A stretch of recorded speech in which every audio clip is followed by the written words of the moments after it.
I'm thrilled to be here in the sense, well, in many senses, but certainly in the sense that we're still able to do this in person tonight. And also, I would like to thank Dr. McGuire and also congratulate him on being officially appointed as the director of the Ryan Center. So, well deserved. Dr. McGuire has been kind of steering the ship since the departure of its previous director. Can everyone hear me all right? Okay. I am going to wear my glasses. So Jordan, if I become inaudible, you know, start jumping up and down back there. Okay.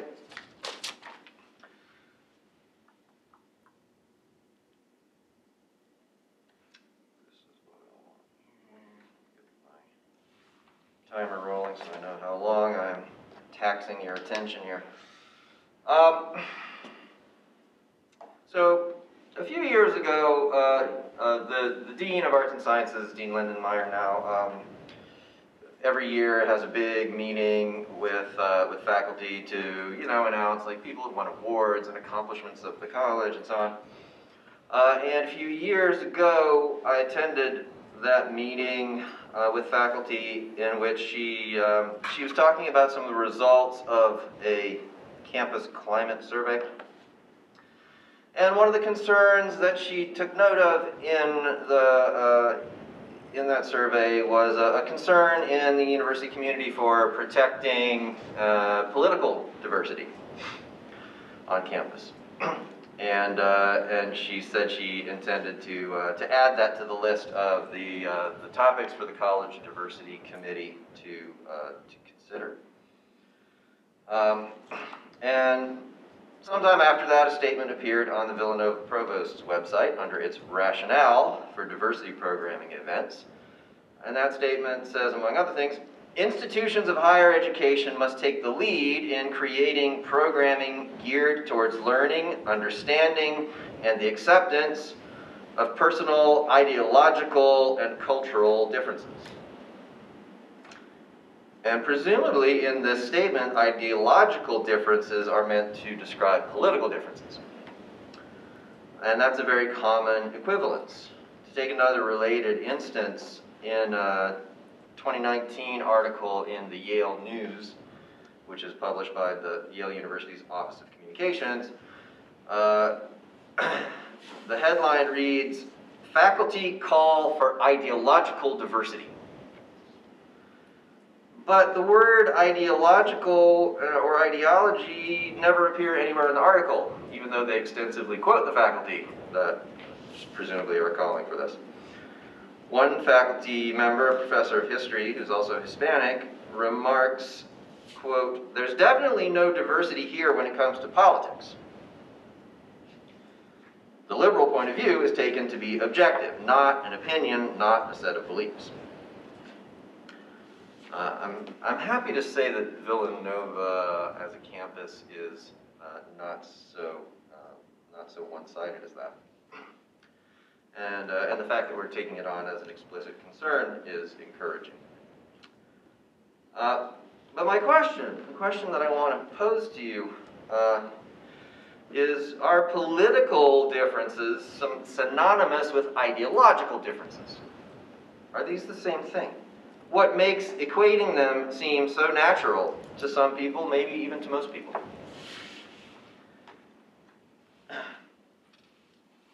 So the first thing I want to do is talk about where this word came from, ideology. It has history, and it's a very well-documented history, for the most part. And over the course of that history, you can distinguish three very distinct meanings, and also one very vague, imprecise meaning. The vague, imprecise meaning is the one that I just read you in these statements, the very familiar one that we use all the time. A linguist in a 2006 article equates ideology with someone's, quote, political belief system, and tells us matter-of-factly that, quote, political cognition is, by definition, ideologically based. Now, I don't think that's necessarily true even in this vague sense of the word ideology, but it's certainly not true in the more precise senses, that not true that political cognition is ideologically based by definition. If you define it as a political belief system, then presumably, though even then you could make an argument. So let's look at the history of these precise meanings, which I think will shed some light as to why we use it the way we do in this vague way. So originally, we have to go back to France, just after the Revolution. Originally, the word ideology meant the study of ideas, like bacteriology is the study of bacteria.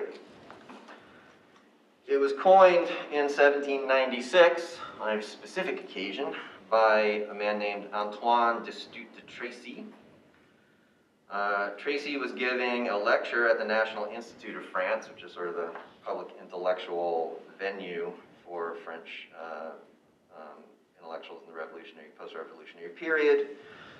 He proposed this name for the science of ideas that he was developing.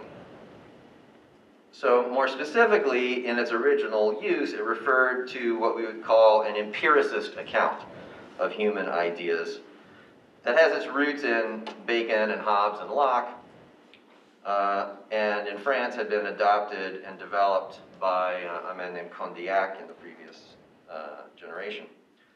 Tracy's version was a materialistic and psychological theory of how our ideas take shape as abstractions from our sense impressions. And now that may not sound very political, like it has very much to do with politics at all, but in fact it does. As if anything in post-revolutionary France could not have anything to do with politics. But even before that, in Hobbes and Locke, this account of the origin of our ideas supports an individualistic view of the human person and human thinking. Human thinking and willing, more importantly, which becomes the core principle, foundational principle of what we call political liberalism, right? The politics of individual rights, which both our right and left political positions in America belong to. And in the 2 centuries after the American and French revolutions, political liberalism and its individualism has tended to become one of the most dominant political doctrines in the world. Tracy himself was a public intellectual in France in the late years of the Revolution between the Terror and Napoleon's coup. And he quite explicitly saw his cognitive system as the foundation of an economic and political science that was liberal and republican. A cognitive system which was also intended to undermine Christian religious authority, which is a whole other topic that I probably won't get too far into, but you'll see the relevance, I think. But in 1797, Tracy himself proposed, right, there was a kind of traditional sort of structure of the sciences where the foundational science was theology. And Tracy proposed that ideology be put in the place traditionally occupied by theology as the foundation of all the sciences, right? Or as we would say, epistemology as the foundational discipline. This has vast consequences. But all this explains why Thomas Jefferson was so enthusiastic for this subject. Jefferson had some of Tracy's work published in English in the US, and in an 1814 letter to a nephew of his recommending a plan of education, this nephew became an educator, he encourages the study of philosophy, which according to Jefferson consists of ideology, ethics, jurisprudence, government, and political economy. So ideology is that whole, right? Most of what we would put in the discipline of philosophy today, this philosophy of ideas, right? And of thinking and logic and all that. Now, in subsequent decades, right after the late 18th century, this cognitive philosophy that was geared toward legitimating a particular political program came under attack, along with the social and economic and political position it was wedded to. And attackers, accordingly, spoke about alternative ideologies, or alternative sciences of ideas, which were associated with different political principles of legitimacy. So here, ideology still means an account of how our ideas originate and how they reflect some order in the world, but now it's become a general term for such accounts, as they play the same foundational role that ideology plays in Tracy's philosophical system, rather than referring to his specific approach to accounting for our ideas. So now the next step then, step 2, makes some more sense. In 1846, when Karl Marx co-authors with his friend Friedrich Engels a short work called The German Ideology, he was criticizing a whole set of philosophical accounts of the fundamental place of ideas in our social, political, and historical understanding. Accounts that dominated German thought at the time and were all derived from Hegel's philosophy. Like the science of ideology named by Tracy, these Hegelian accounts saw our ideas as the foundation of our political and social thinking. Marx thought this was an upside-down way of looking at that relationship. He insisted instead that our ideas are simply reflections of our social and especially economic relationships, and that these ideas represent the order of the world in a way that tries to make those economic relationships of domination seem legitimate. Thus, instead of a science of ideas that derive them from our sense impressions, or perhaps one that placed their source in some basic structure of reality to which our minds have some kind of access, Marx proposed a science of ideas deriving them from our relationships of production and ownership. For Marx himself, then, ideology still refers to an explanation of the source of our ideas, a kind of philosophy of consciousness. But previous philosophies of ideas were mistaken about what they were doing. They thought they were securing the truth about ideas and then spelling out the necessary political and economic consequences of those truths. But, as is suggested by the enthusiastic reception by people like Jefferson, the political goals really were driving, in some sense, the agenda, at least the agenda for people's excitement about this philosophy of ideas, these earlier philosophies of ideas. And this is true as much for a German thinker like Feuerbach as it would be for a French thinker like Tracy. Now, Marx was surely right that these idea philosophies, or ideologies, were in the business of producing ideas as instruments for legitimating the corresponding political views. He was also right to see that they were subject to a kind of false consciousness. Though in some cases one might wonder, Hobbes, I think, is a particular case where one might wonder, does he really not have such a false consciousness, but understand what he's doing quite well. But in general, someone like Tracy, right, who makes this kind of claim that their philosophy is independent and is therefore grounding these other disciplines, there's a false consciousness of thinking that they're unveiling a truth about the world, which very conveniently supports their practical agenda, rather than what they seem to be doing, or at least to some extent must have been doing, which is tailoring their so-called truths to their agenda to give it legitimacy. So according to Marx, then, all previous ideology or idea philosophy fell under this description: truth claims whose purpose was to legitimate practical arrangements, social, political, economic arrangements. In subsequent Marxism, the description and the name became coextensive. Ideology thus attained its second distinct meaning as a set of ideas whose purpose is to legitimate a set of social relations. That is what one actually means using the word explicitly.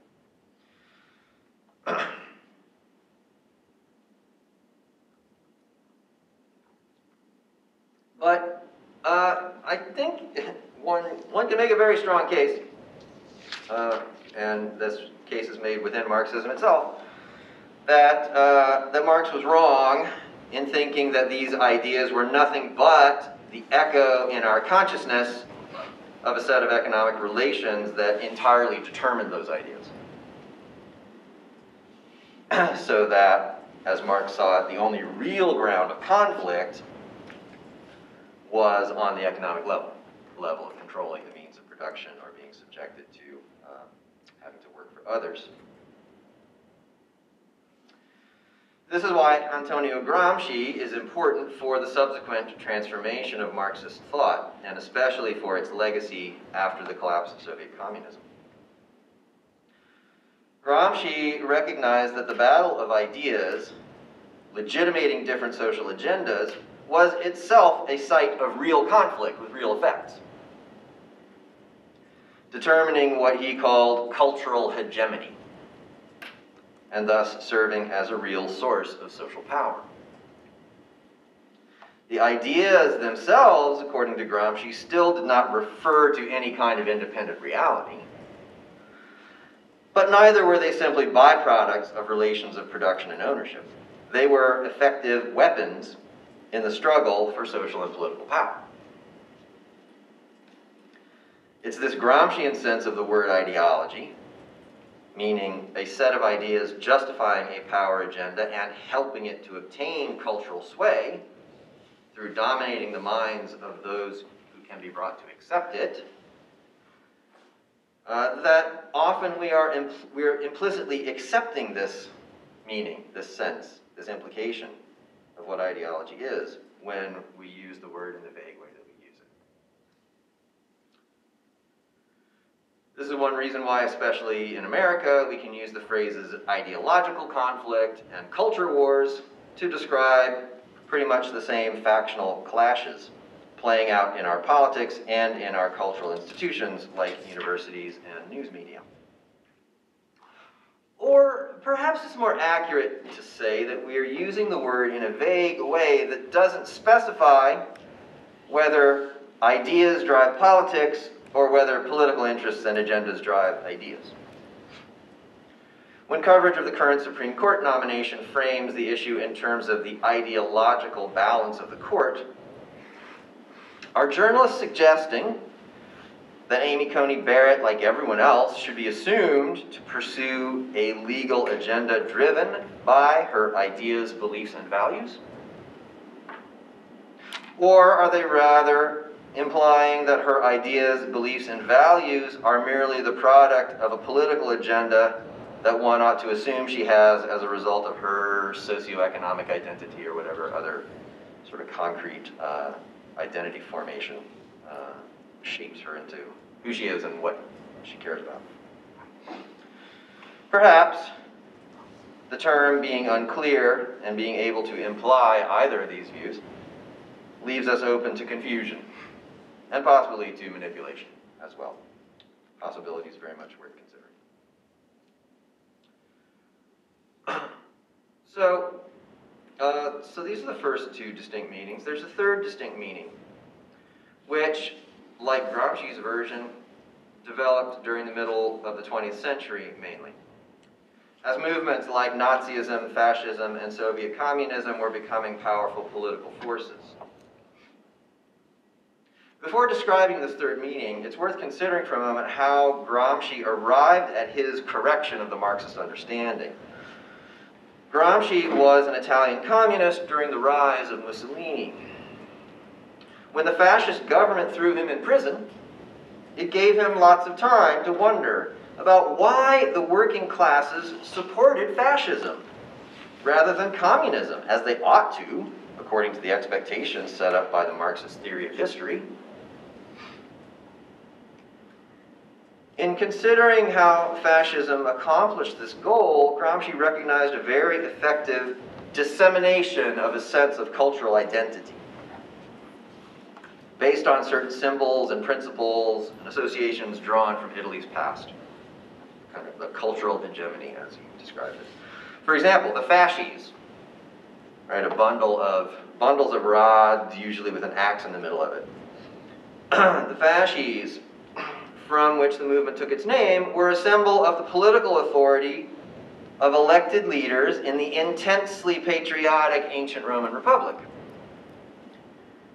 While fasces had been used for a long time in neoclassical political architecture in many nations as a symbol of free republican self-government and the authority of law, Lincoln Memorial as one example, for Italians it had a particular resonance of past imperial greatness attained through military strength and discipline. And this especially is what we associate with fascism, this resonance of the symbol. Reflecting on the success of this ideological dissemination in uniting Italians under the fascist movement, Gramsci developed his theory of cultural hegemony through ideological victory. That's victory in the institutions of culture itself. But what this means is that Gramsci analyzed fascist tactics of ideological control and adapted those tactics for Marxist use. If communists and fascists were just in the same business on behalf of different constituents, one might ask what gave any superior justification to the communist agenda. More specifically, if ideology is inherently a weapon in group struggle with no deeper grounding in a true order of things, then the ideology does not seem like it could be something that could justify itself, because it can only do so by appealing to itself. There's no other set of ideas that one can acknowledge as valid that you could appeal to justify adhering to that ideology rather than another. Every ideology is just the tool of one group in a power struggle, according to Gramsci. Now, Marxists have lots of, complicated mental gymnastics for trying to deal with this kind of thing, but I don't think any of them succeed. But this problem, this parallelism, right, between communist ideology and Marxist ideology as in terms of what they are as functional things, gives some justification, very plausible at face value justification at least, to the third meaning of ideology, which grew out of the tradition of conservative political thought in opposition to all these totalitarian movements. An ideology on this account has two main features. First, it's a conceptual system that oversimplifies reality while claiming to explain it comprehensively. And second, this conceptual system is used as a justification for holding or seeking power by a group that is able to persuade itself and others that if social and political reality could just be made to conform to this conceptual schema, all problems would be resolved. Or at least the problems considered by sufficient numbers of people at the time to be most important and urgent. The first person to use ideology with this meaning, interestingly enough, is John Adams. And he does so, in a sense, by accident. On July 13, 1813, Adams wrote to Jefferson regarding their disagreement years earlier about the French Revolution. Adams says to Jefferson, "You were well persuaded in your own mind that the nation would succeed in establishing a free republican government. I was as well persuaded in mine that a project of such a government, over 25 millions of people, when 24 millions and 500,000 of them could neither write nor read, was as unnatural, irrational, and impracticable as it would be over the elephants, lions, tigers, panthers, wolves, and bears in the royal menagerie at Versailles. Napoleon has lately invented a word which perfectly expresses my opinion at that time and ever since. He calls the project ideology." Now, of course, you're already aware that Napoleon did not invent this word. It had been invented 17 years earlier by Tracy. But Napoleon, who had been ruler of France for over a decade at this point, had begun to refer to the Tracy school of liberal Republicans and their philosophy with a certain disdain. Clearly, Adams is not quite up to speed on French intellectual culture. And the Francophile Jefferson, who had published Tracy's book on political economy 2 years earlier, no doubt looks down from his enlightened and fashionable heights with a certain pity on his uninformed and bumpkinish friend. But what Adams is picking up on in the Napoleonic sneer is the ridicule by the shrewd and effective emperor of an intellectual scheme that is full of enthusiasm and confidence about its imagined applicability and benefits, but which suffers from a lack of any clear vision of the relevant practical realities. This is Adams' description of how this thing is. Right? Adams thinks ideology is an apt word to describe such fantasy politics. He goes on to reminisce about a conversation Jefferson and he had had with the Marquis de Lafayette years before. When Lafayette harangued you and me at Paris and developed the plans then in operation to reform France, I was astonished at his ignorance of government and history, as I had been for years before at that of Turgot, Rochefoucauld, Condorcet, and Franklin. Adams refers to this shared practice of developing grand political reform schemes without adequate understanding of the relevant realities as, quote, this gross ideology of them all. Now, the basic shape of this critical assessment of French Enlightenment political thought, that the word ideology seems to Adams to fit so perfectly, was sketched earlier in 1790 by Edmund Burke in his Reflections on the Revolution in France, which is the wellspring of modern conservative thought, and a book which Adams himself had read. Though it's worth noting that Adams himself, with his keen insight as a practicing statesman, had predicted the reign of terror even before Burke's book was published. One of Burke's main principles is that, quote, politics ought to be adjusted not to human reasonings, but to human nature, of which reason is but a part and by no means the greatest part. Ideology, in this sense, seeking to impose a rationally consistent system on the complexity of human affairs, can, as Adams foresaw, and Burke as well, hardly fail to result in violence of some kind. The crucial difference between this use of the word ideology and the Gramscian understanding is that the Adams perspective looks at ideologies from the vantage point of recognizing that there is a reality that is much more complicated and perhaps even mysterious than the ideology can capture and circumscribe. A reality which, therefore, the ideology has to refuse to recognize by giving some reductive explanation to its features, or by calling it pure fantasy, or even by actively destroying it. One might therefore say that ideology in this sense is inherently violent. It may or may not exercise physical violence on persons. It may work through seducing thought and imagination to its view, by taking control of cultural institutions, by shaming or intimidating people into compliance, but it is violent against reality. It is compelled to force everything to fit the image of the person and society and nature dictated by the ideology's vision. And it is compelled to punish or eliminate what does not fit. It must treat anyone who does not conform as an enemy and inflict death or imprisonment or exile or disgrace or marginalizing silence upon them, depending on how much state power it has succeeded in attaining. Indeed, it follows necessarily that anyone who disagrees with such an ideology is evil. For the believers are convinced that to arrive at the social order that rights all wrongs, all that is required is for everyone to adhere to the ideology. Anarchism is a perfect example in this way, right? Only if everyone agrees to cooperatively coexist in fluid, voluntary relationships without violence would it be possible to live without coercive laws.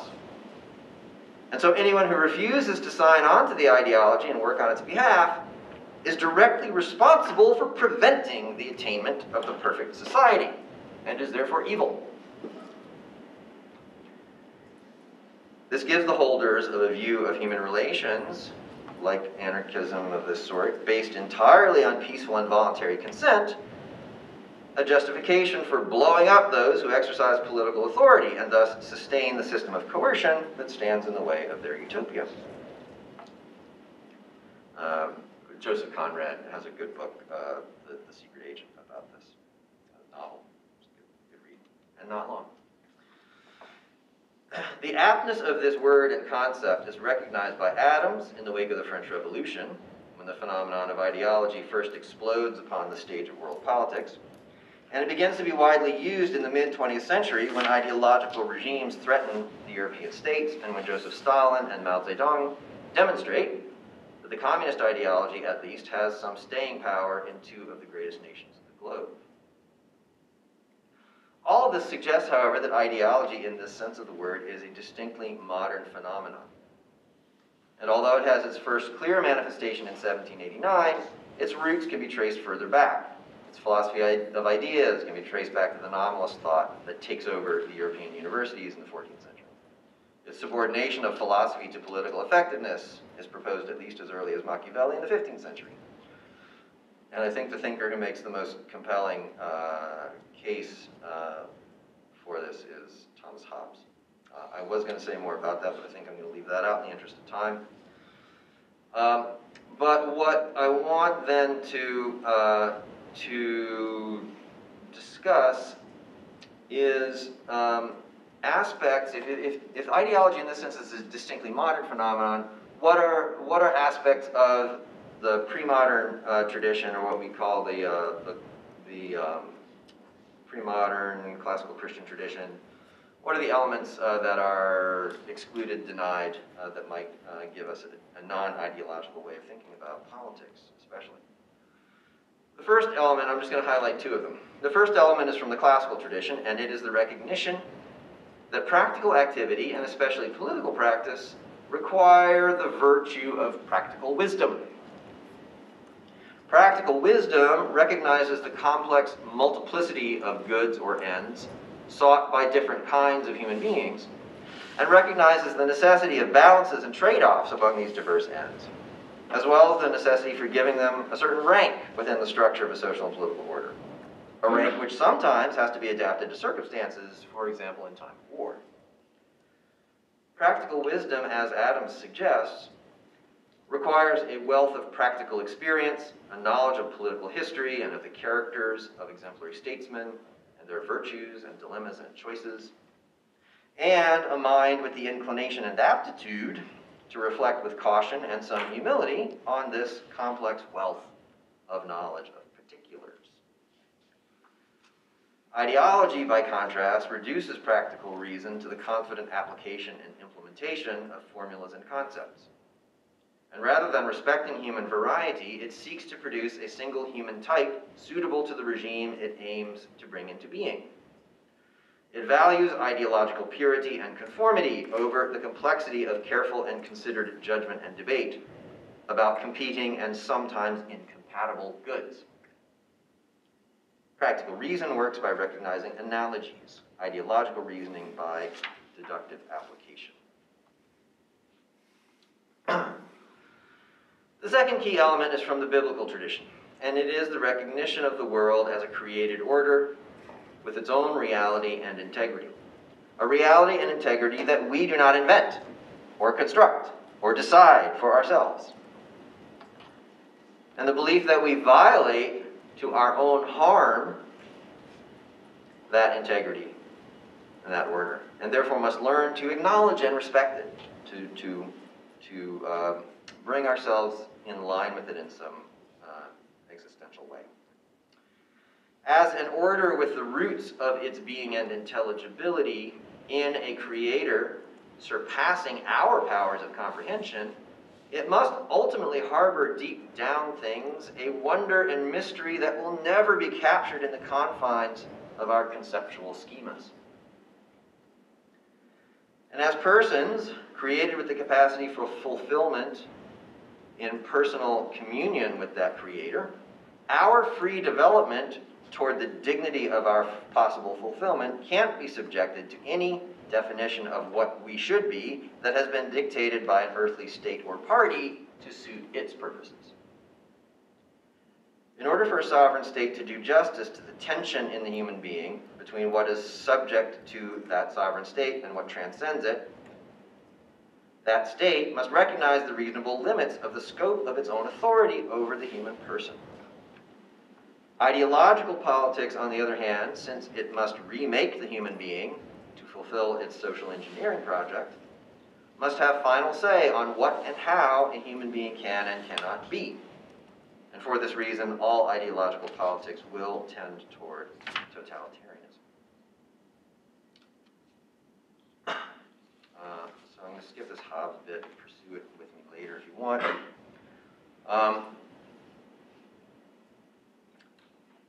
In ideological politics, right, Adams, unlike Jefferson, could see how inevitable the violent oppression of dissent would be in ideological politics. But it was perhaps not so obvious to an American who grew up in a semi-independent colony and was politically active in the late 18th century, to see how inevitable the drift toward the centralized nation-state was going to be. Tocqueville, who came to America 20 years later with the French experience before his eyes and seeing analogies, could recognize the danger, even if he thought the Americans still possessed safeguards against it. What Tocqueville did not see wasn't really quite there yet, and what Adams probably did not recognize either, it was the tendency America has subsequently shown to organize its political contests around two national parties, which in their rivalry for control of the central administrative authority do tend to become ideological in their politics. The elements for seeing this were present in the 18th century, but were not, I think, fully recognized. David Hume, in his essay on parties, distinguishes between parties of interest and parties of principle. Right? And Madison in Federalist 10 describes how parties of interest, by people like agrarian versus commercial interests, were scattered around. It was hard for them to combine efforts in this compound, large-scale republic. But then what about parties of principle? Here's what Hume says about parties of principle. Parties from principle, especially abstract speculative principle, are known only to modern times, and are perhaps the most extraordinary and unaccountable phenomenon that has yet appeared in human affairs. Like any good Enlightenment liberal, Hume, of course, associates this with religion. And presumably with religious toleration, that problem was solved.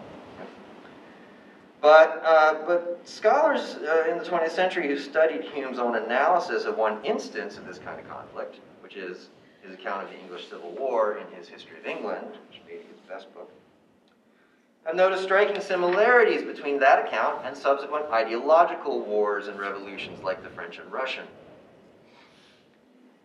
One might wonder whether the difficulty of forming national parties of interest creates a situation in which abstract speculative principle provides the most effective means of uniting groups whose real interests are so diverse, and thus creates a situation which favors ideological politics.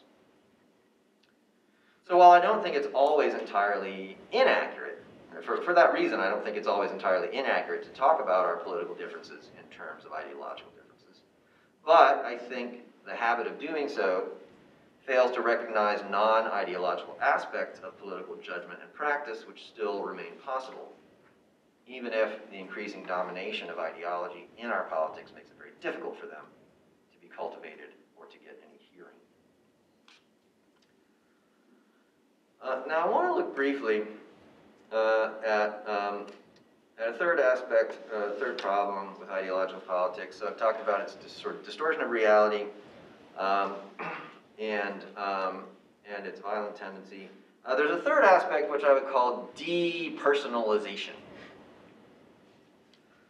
The tendency to destroy the humanity or free personhood of those who adhere to it or are seduced to its view of the world. And even to a certain degree, those who are intimidated into collaborating with it. So, in part, this is the tendency of ideological politics to turn human beings into instruments. And this is a tendency that's powerfully portrayed in a novel that I've been reading with my students for the past few weeks, Ralph Ellison's Invisible Man. I think this is illustrative of some things worth thinking about for us. Ellison's anti-ideological novel was published in 1952. The ideologies of Nazism and fascism, which one might describe as ideologies of the right, were very fresh in the minds of those who fought against and defeated them, and Ellison didn't seem to see much need to address them. But his narrator, main character of the novel, finds himself instead coming under the spell and the domination of ideologies of the left, which is to say progressive ideologies. The first version of that is the kind of paternalistic philanthropy of wealthy white East Coast liberals, liberal in the 19th century sense, right? Economic progress, civilizational progress, who are trying to support the uplift of the suitably motivated black Americans into the industrial commercial economic system that's making its comeback after the Great Depression. This is the agenda promoted by Booker T. Washington and criticized by W.E.B. Du Bois as bartering one's social, political, and intellectual dignity for a shot at economic dignity. After literally being ground up by the machinery in a factory, our disillusioned narrator gets recruited by a Marxist organization to speak on behalf of their ideology and to organize their Harlem branch. The organization, called the Brotherhood, uses the word ideology in the Gramscian sense, but Ellison, the author, exploits that use with an ironic edge that's worthy of Napoleon and more. There are plenty of verbal echoes of the liberal commercial progressivism in the language of the Brotherhood, the Marxist organization, but with a more insidious turn. Early in the book, the rich white philanthropist who's speaking with the narrator talks about the narrator as a cog in the machine of his great project of organizing human life. Right? This philanthropic giving order to the world, this economic system. The Brotherhood brings him to the point of taking pride in being a cog in the machine, of organizing not human life, but human energies in the service of their physics-like science of history, in which it is explicitly maintained that individuals do not count and politically are meaningless.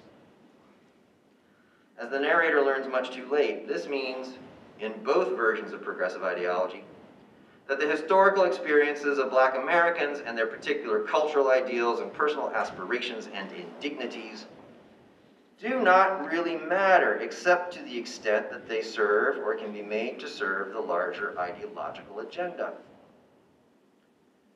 This contradiction between the richness and depth of human dignity and suffering and the depersonalization imposed by the Brotherhood comes to a head in the narrator's inability to situate himself in that disparity, a disparity between his personal response and the response of the Harlem community he's sent to work in, response to the police shooting of a black comrade that he witnesses on the street.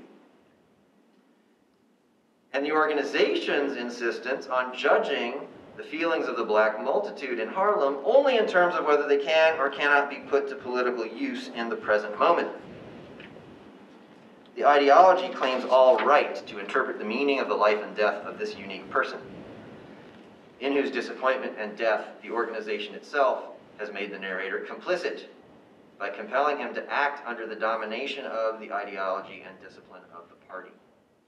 The narrator goes from the position of believing that, quote, nothing was outside our ideology, to the recognition, when the funeral procession finds unified voice for their grief in an old black spiritual about slavery and liberation, that the song said something to him. The song and its resonance in the community said something, quote, for which the theory of brotherhood had given me no name. This white progressive ideology cannot recognize the black American condition for what it is. It makes it invisible, as the title suggests, but can only fold it into its own historical narrative and political agenda. And one has to wonder whether this would be true of any progressive ideology insofar as it is ideology.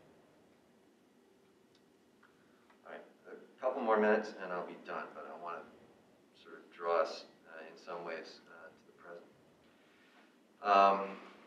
The depersonalization perpetrated by ideology is not only a matter of persons allowing themselves to become instruments of the ideology, but even more disturbingly, those who adhere to an ideology have a tendency to conceive of their identity and their moral principles entirely in terms of the ideology. In a certain sense, they deliver over their conscience to the ideology. They become not only instruments, but actors of the ideology, which is what Dostoevsky means by giving the title "The Possessed" to his book about revolutionary political ideas.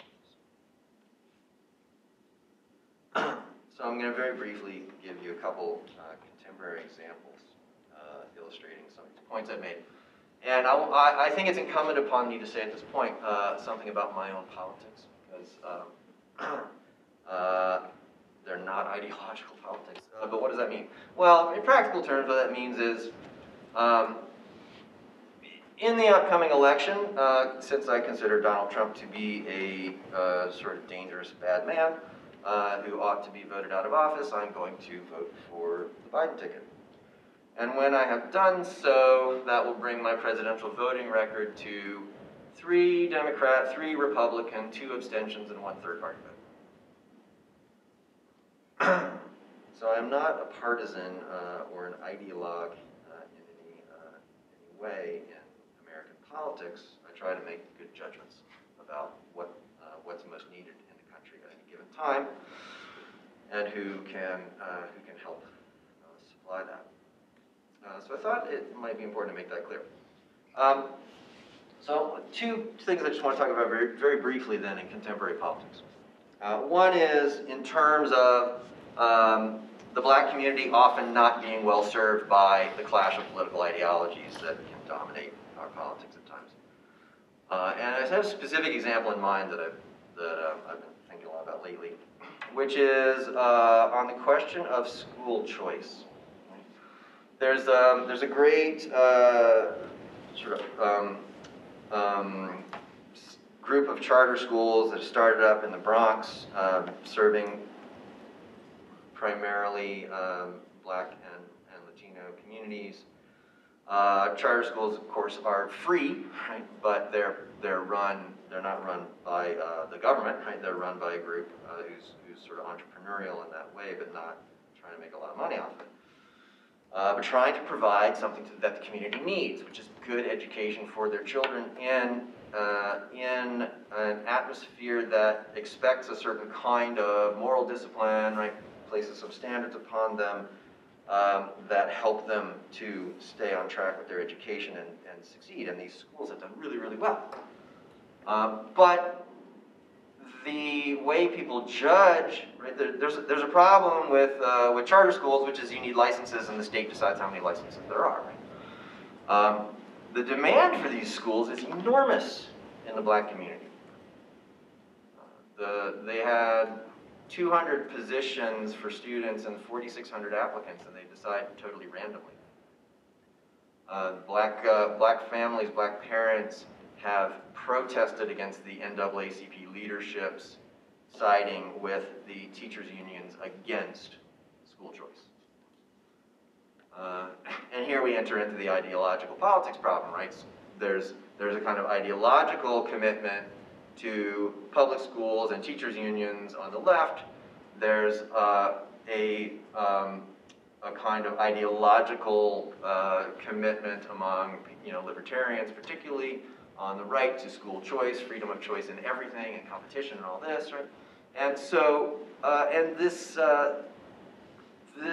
neighborhood local, initiative has nothing to do with that conflict. But it's caught up in the political machinery of being framed that way, right, in ideological terms. So that's an example of the black community being sort of totally unassemblable in a certain way into the ideological framework that's trying to be imposed on them, on their reality that they presumably know better themselves. And there's a lot of this kind of thing in Invisible Man that's described. Last point, and this has to do with, it's going to be a little more controversial, but this has to do with the kind of depersonalizing effect of ideologies. I didn't watch all of the confirmation hearings the past few days, but what I did watch, and this, as I can talk more about the sort of the distinct ideological tendencies in both parties. But about the Democratic Party, I will say, since this bears on what I saw in these hearings, the unity of such as it is of the Democratic Party, I think, tends to be much more an ideological unity. That is, you talk in the Democratic Party about modern Democrats and progressive Democrats, which really should be progressive Democrats and more progressive Democrats, right? Because you can't really get anywhere in the Democratic Party if you're not a progressive of some kind, of some degree. And so the conflicts within the party really are conflicts about how thoroughly progressive you are or what your progressive ideology looks like, right? And when you watch the questioning, and granted, there's a lot about the political circumstances that feeds into this. I mean, you could flip the power of parties and probably see similar things, but there's a creepy, I would say, way in which the Democratic senators were all really acting their ideological agenda, right? Performing, trying to get Barrett to say, "Oh, how would you decide this kind of thing, right? Or what's your position on X, right?" And she said, "Well, that's not what a judge does. A judge exercises practical reason in a certain way, right? In a certain specific way that's about specific particularities of cases that come before you. And you can't pronounce generalities like that. You would be a bad judge if you did that." They're continually insisting, right? So there's a funny, this will be two last things I'm going to say here. There's a funny headline in the New York Times on Wednesday, in their sort of brief update. Barrett won't endorse a peaceful transfer of power. You should be scared of her. She's super pro-Trump. She's gonna, Which means they asked her about that. She said, "Well, that's a political question, which is not what I'm here to talk about. I'm here to talk about being a judge." So trying to make it an ideological argument that it shouldn't be. And there was one nice, actually kind of human moment, Dianne Feinstein, when she asked a question and Judge Barrett gave a very articulate, brief, absolutely clear answer that totally clarified the question. She said, "Oh, that's very impressive." It's nice that there could be an actual human moment in this procedure that otherwise is people being the performers of their ideological position, which is kind of depressing. So I am against ideology in every sense of the word. I'm particularly against us using it so unthinkingly to describe people's political differences, and so I recommend that you have a critical ear for people's use of the term and try to avoid using it yourself unless you know what you're talking about. Thank you for your patience.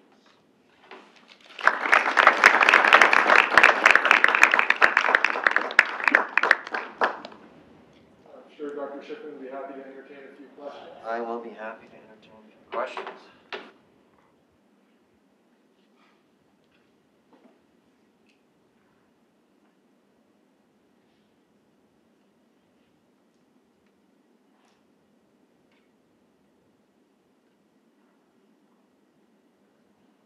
If there are.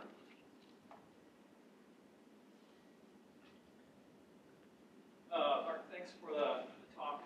I think your conclusion was just nicely stated just now. I'm wondering, though, of the three senses, if I recall correctly, there's at least one sense that was pretty benign that just referred to a constellation of ideas or commitments. And I think in the very act of, well, your talk could be construed as a constellation of ideas and claims, right? So you can't really reject ideology toe to court, right, in toto, because in the very rejection, you're endorsing certain claims and arguments, and that can be construed as an ideology too. So it's a little self-refuting, at least in a benign sense of ideology, to be against ideology. So I would say, first of all, that's a very uncommon use of the term, right? That is to say, it's uncommon, I think, to use the term ideology without some kind of political implication to it.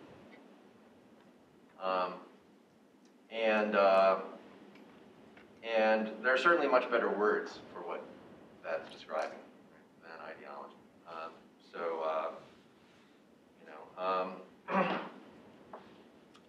What would I describe? I mean, I've described what I would describe what I presented as an analysis with certain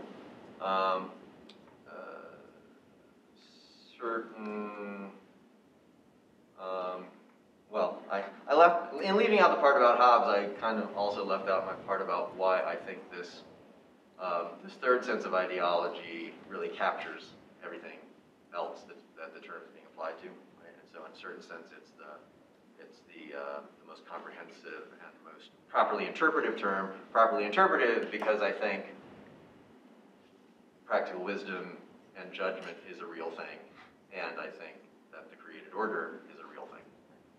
And those I would argue at length to work through those ideas. But so in that sense, I am making a couple claims, right? I'm making certainly a historical narrative claim, but I don't think there's much controversial in that. But then a couple of claims about why there is a reality that ideology in any of these senses is necessarily opposed to acknowledging.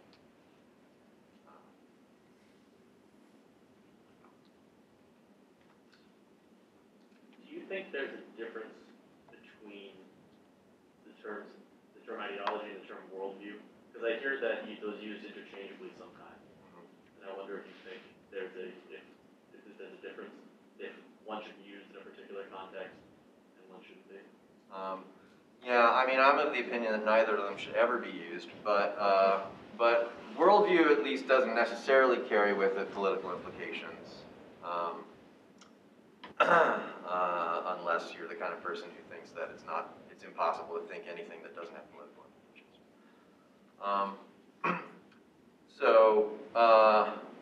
Yeah, worldview is, of course, it comes from German Weltanschauung, and so it has its own philosophical history of ideas story behind it. And again, I think you have to be careful about how you use worldview. So, one could say every ideology is a worldview, right? If you're going to talk in those terms. The implication of worldview usually is, at some point down the line, is that this is like, a sort of fantasy, right? That is to say, people have their different ways of, envisioning how the world is, and it generally kind of carries a relativistic implication with it, which again, I think really that part has to be questioned, but also the question of, well, is it possible to have something other than a worldview is also a question that needs to be asked. If worldview has certain implications about basically the implication that one way or another we're always kind of projecting some order onto the world, which means that philosophy, for example, as it's been understood, is nonsense. And that certainly needs to be questioned. Sir? With the Amy Coney Barrett hearings, another perhaps indicator of our ideological politics was in Lindsey Graham's open statement. I didn't hear that. When he said that probably nothing that's said during these hearings will change anybody's mind. Right. Which suggests that the whole thing is at least determined by partisanship. And right. If you say that's partisanship equals ideological, you could say it's other things too. Yeah, well that I think, so I'm going to go out on a limb here, and actually I'm perfectly open to criticism on this because it's just something that I've started to kind of think I've been noticing as I've thought about this. It seems to me if you look at the two parties, Republican and Democratic Party, as I've said, the Democratic Party clearly has a progressive ideology that unites it. Looking at the Republican Party, I'm not sure that ideology is what unites it. I mean, there are ideologues for sure. I think there are varieties of ideologues. But I think what unites the Republican Party is more a kind of party loyalty, right? And I don't really think that's a feature of the Democratic Party, right? I think their ideology is definitely in the driver's seat holding the party together. I think in the Republican Party there's more of a sense of a kind of, you know, we're in this fight together, and we may agree on and disagree on all kinds of things, but we're against them, right? And I think that's much more right. It's much more like if you step out of line in something that, you know, Democratic Party leadership especially thinks is really important, you're subjected to, you know, the kind of ideological, you know, suspicion, harassment that is typical of, right, movements of the left in which you're always outflanked on your left. Whereas when you break party ranks in the Republican Party, it's much more personal. Much more, the pressure is of a different sort. So I don't know what people think about that. I'm just sort of, I've been thinking this for about a year now and just trying to see if it bears out.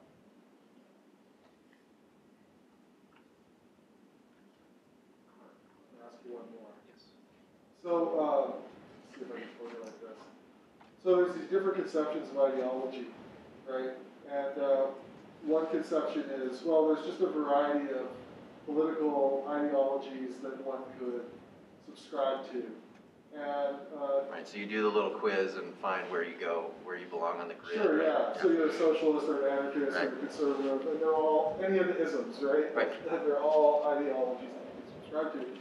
But sort of implicit in that schema is also the claim that there are only ideologies when it comes to politics, Right. and there is no truth, or there is no practical truth. Right. So what that leaves you with is basically just a competition of ideological groups, and there's no possibility of using persuasion and reason to come to some kind of common good Right. amongst those groups. And so in a sense there, the claim is there is no truth, and we call those ideologies.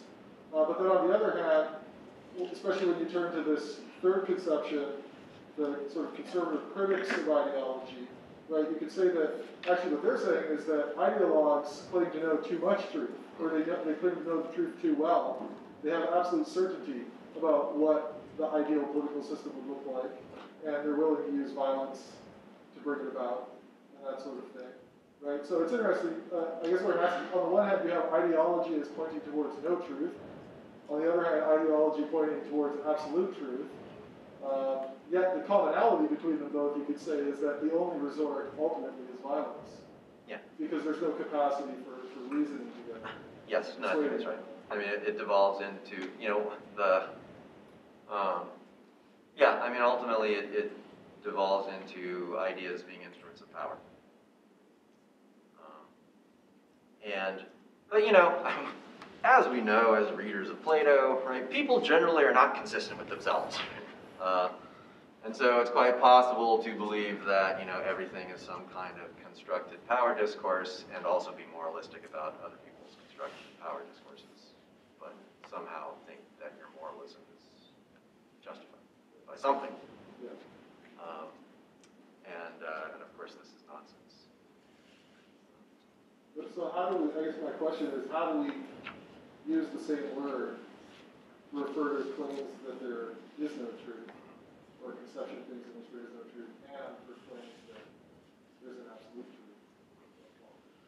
Yeah, well, it's a very good question. I mean, I think it's a question, as I suggested in the discussion of Gramsci, I think it's a question internal to Marxism that's even harder after Gramsci to resolve, right? Because with Marx, at least, you know, there's this kind of dogmatic assertion that this is a materialistic science of the necessary development through history of productive forces and therefore relations, right? And so So, you know, it's a matter of being on the right side of history. That is being ahead of the curve, right? And where things are going to go to resolve themselves out. I don't know Gramsci well enough to know where the historical inevitability gets to, but certainly the determinism of thought is gone, right? The reductive, entirely reductive character of thinking. But then what that leaves you with is exactly this problem. Well, now you have nothing really to justify that position because it's just another set of tools for power. And you happen to be in the group that's able to organize people around those ideas rather than the other ideas. And so, and I do think that some of these implicit undercurrents have their effects, and I do think, in certain ways, the sort of, you know, worrisome background idea of, you know, of Graham's comment and sort of other, you know, ways of talking about everything is ideology is the implication that everything therefore is power, and there's no legitimating principles, right, that complaining about injustice is just asserting, you know, a ploy to gain power for one's own group over another group. That's a disturbing direction to be going, but I think, you know, a lot of the rhetoric, especially, you know, with the way the internet now functions as a tool for dominating people's minds or sucking them in. Yeah,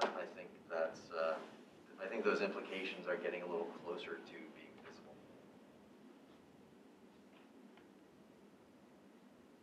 Yes? Going back to what you were saying before about like kind of what the mindset of the two major like American political parties are regarding the left being more of an ideological bound party and the right being more of like a party like, you know, that we're in this together sort of thing, and party loyalty. How would you justify, I know you didn't say that, you said you're against ideology, but how would you justify your reasoning for your vote? Because I know like it's a common theme among people on the left, like settling for Biden or voting Trump out, like you said. To me, that sort of seems like a party loyalty rather than like a set of beliefs. Not saying it's not true for both sides of the left and the right, but would you say that that is not party loyalty, like voting somebody out rather than like choosing to vote Biden in? I'm not sure exactly what you're asking. So, you mean if someone's saying, well, I'm a Republican, I'm loyal to the party, but this guy's just so toxic, we got to get rid of him. Is that what you're saying? Yeah. So that's expressing a kind of loyalty. Yeah. Yeah. I mean, there's some of that. You know. I mean, I've never been a member of any party. Oh yeah, I was not assuming that. So. Yeah, I mean, it would take a long time to explain my own judgments about that. But the long and short of it is, I think you could certainly have a whole lot worse Democratic candidates than Joe Biden, and it would be hard to have a worse Republican candidate than Donald Trump. So that's kind of the long and short of it. So like, you're saying like there is no like wholehearted party loyalty on the left. It's all just ideological driven. Yeah, well, there's a way in which the ideology becomes one's identity, right? Okay. And so, in that sense, it's just that the sense of loyalty has a different character to it. Sure. It's not primarily about party so much as about we're on this side of